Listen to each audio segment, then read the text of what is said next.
은행 계좌, 병원 기록, 온라인 쇼핑까지 이 모든 게 단 13자리 숫자로 다 연결된다? 네, 바로 대한민국 이야기입니다. 오늘은 우리 삶의 거의 모든 문을 여는 이 만능 열쇠, 바로 주민등록번호에 숨겨진 비밀을 한번 같이 파헤쳐 볼까 합니다. 여러분, 한번 생각해 보세요. 나라는 사람의 모든 게 딱 13자리 숫자에 다 담길 수 있을까요? 근데 이게 수십 년 동안 한국에선 현실이었어요. 언제 태어났는지, 성별이 뭔지, 심지어 어디 출신인지까지 이 숫자 안에 다 들어있었거든요. 자, 지금부터 그 안에 숨겨진 이야기를 하나씩 꺼내보겠습니다. 자, 그럼 이 어마어마한 숫자의 정체를 밝히려면 일단 그 코드 속으로 직접 들어가 봐야겠죠? 마치 무슨 디지털 DNA를 해부하듯이 이 13자리 숫자를 하나하나 뜯어보겠습니다. 주민등록번호. 이건 그냥 번호가 아니라 한국 사회를 돌아가게 하는 운영체제, OS 같은 거였어요. 1968년에 처음 도입된 이후로요. 정말 말 그대로 은행 가고 병원 가고 휴대폰 하나 새로 사는 것까지 이 번호 없이는 아무것도 할 수가 없었죠. 그야말로 진짜 만능 키였던 겁니다. 자, 먼저 앞에 6자리는 아주 간단해요. 보면 바로 알 수 있죠? 네, 바로 여러분의 생년월일입니다. 90년 7월 13일생이면 90731 이런 식이죠. 근데 진짜 재밌는 이야기는 바로 그 다음부터 시작됩니다. 그리고 바로 이 7번째 숫자. 이게 이 시스템의 특징을 아주 잘 보여주는데요. 딱 숫자 하나로 성별이랑 몇 년대에 태어났는지까지 한 번에 알려주는 거예요. 정말 효율성을 끝까지 밀어붙인 설계라고 할 수 있죠. 하지만 진짜 문제 그리고 논란의 중심은 바로 그 다음에 나오는 숫자들에 있었습니다. 2020년에 바뀌기 전까지는요, 8번째부터 12번째 자리 숫자를 보면 그 사람이 어디서 출생신고를 했는지 알 수 있었어요. 이게 평생 따라다니는 디지털 락인처럼 된 거죠. 그리고 바로 이 지점에서부터 심각한 프라이버시 문제, 심지어 차별 문제까지 터져나오기 시작합니다. 아니 근데 애초에 왜 이렇게까지 민감한 개인정보를 다 담아서 이런 강력한 시스템을 만들었던 걸까요? 도대체 왜 그랬을까요? 그 이유를 찾으려면 시간에 거슬러 올라가야 합니다. 바로 냉전 시대, 그 팽팽한 긴장감이 흐르던 한국의 선대사 속으로 말이죠. 이 타임라인을 보시면 그 역사가 한눈에 들어오죠.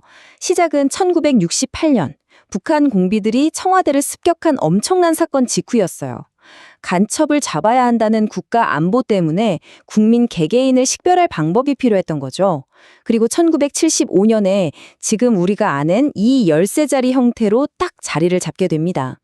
그러다가 마침내 2020년, 더 이상은 안 되겠다는 이 프라이버시를 지켜야 한다는 시대의 목소리에 답하면서 대대적인 개편에 들어간 겁니다. 결국 처음엔 안 보였다가 50년이 지나면서 프라이버시로 그 무게중심이 완전히 옮겨온 역사라고 할 수 있겠네요. 여러분, 만능 열쇠는 정말 편리하죠. 근데 만약 그 열쇠가 복제돼서 온 세상에 쫙 깔렸다고 생각해 보세요. 끔찍하죠? 한국의 주민등록번호 시스템은 바로 그 최악의 시나리오를 현실로 겪게 됩니다. 이 숫자 좀 보세요. 1억 건. 이게 뭐냐면 2014년에 있었던 신용카드사 정보 유출 사건 때 딱 한 번에 털린 개인정보 숫자입니다. 당시 한국 인구가 5천만 명 정도였으니까 와, 이건 국민 한 명당 정보가 평균적으로 2번씩은 털렸다는 계산이 나와요. 정말 충격적인 일이었죠.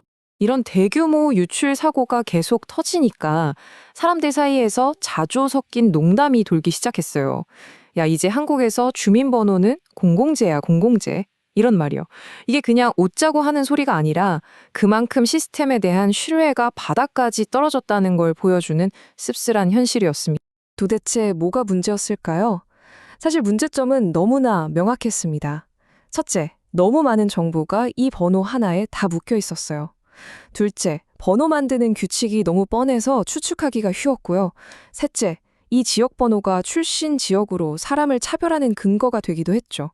그리고 정말 가장 심각했던 건 사회적 약자를 보호해야 할 시스템이 오히려 그들을 위험에 빠뜨렸다는 겁니다. 예를 들어 탈북민들에게 특정 지역 번호를 부여했는데 이게 그분들의 신원을 의도치 않게 노출시키는 정말 치명적인 인공 문제로까지 번졌습니다. 이 시스템이 얼마나 허술했는지 보여주는 아주 드라마틱한 사건이 하나 있었는데요. 2017년 국정감사장이었어요. 한 국회의원이 인터넷에 공개된 정보, 그러니까 생년월일이나 출신지 같은 것만 가지고 당시 장관의 주민번호를 추측하기 시작합니다. 그리고 놀라지 마세요. 단 59번 만에 정확하게 맞춰버립니다. 나라의 가장 중요한 개인정보 시스템이 이렇게나 허술하다는 게 온 국민이 보는 앞에서 그냥 증명돼버린 거죠. 자, 이렇게 거의 총체적 난국인 상황에서 한국은 드디어 결단을 내립니다. 바로 이 디지털 DNA를 바꾸는 대수술을 하기로 한 거죠. 그렇다면 이 엄청난 문제를 어떻게 해결해 나갔을까요? 그 해결책의 핵심은 바로 이겁니다. 45년 동안이나 유지해왔던 지옥 번호를 그냥 없애버렸어요. 2020년부터 새로 태어나는 아이들의 주민번호 뒷자리는 이제 예측이 불가능한 랜덤 숫자로 채워집니다. 더 이상 번호만 보고 이 사람 어디 출신이네 하고 알 수 없게 된 거죠. 이건 그냥 숫자 몇 개 바꾼 게 아니에요. 시스템을 만드는 철학 자체가 바뀐 아주 근본적인 전환이었습니다. 물론 변화가 이것만 있었던 건 아닙니다. 그전부터 여러 노력이 있었죠. 2014년에는 법을 바꿔서 웹사이트 같은 데서 함부로 주민번호를 못 모으게 막았고요. 2017년에는 정보가 유출된 피해자들이 신청해서 심사를 통과하면 아예 주민번호를 바꿀 수 있는 제도도 만들었어요. 이런 작은 변화들이 계속 쌓이면서 큰 흐름을 만들어가고 있는 겁니다. 자, 그럼 이런 고민이 과연 한국에만 있는 걸까요? 다른 나라들은 이런 신원 확인 문제를 어떻게 다루고 있을지 궁금하지 않으세요? 잠시 눈을 돌려서 다른 나라들 상황도 한번 살펴보겠습니다. 이 표를 보시면 나라마다 생각이 정말 다르다는 게 보이죠? 한국은 효율성을 위해서 모든 걸 하나로 묶는 방식을 택했고요. 반면에 미국은 사회보장번호, 원래는 다른 목적이었던 걸 그냥 신분증처럼 쓰고 있는 상황이죠. 일본은 마이넘버라는 게 있긴 한데 법으로 딱 세금이나 사회보장 같은 정해진 분야에만 쓰도록 꽉 묶어놨습니다. 그리고 독일은 아예 총합된 번호 자체가 없어요. 과거의 아픈 역사 때문에 국가가 국민을 번호 하나로 관리한다는 생각 자체를 굉장히 경계하는 거죠. 결국 이 모든 이야기는 하나의 아주 근본적인 질문으로 돌아오게 됩니다.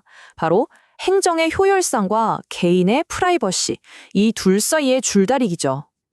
국가를 편하게 운영하기 위해 개인정보를 좀 더 활용할 것이냐, 아니면 좀 불편하더라도 개인의 사생활을 철저하게 보호할 것이냐, 이건 사실 정답이 없는 문제예요.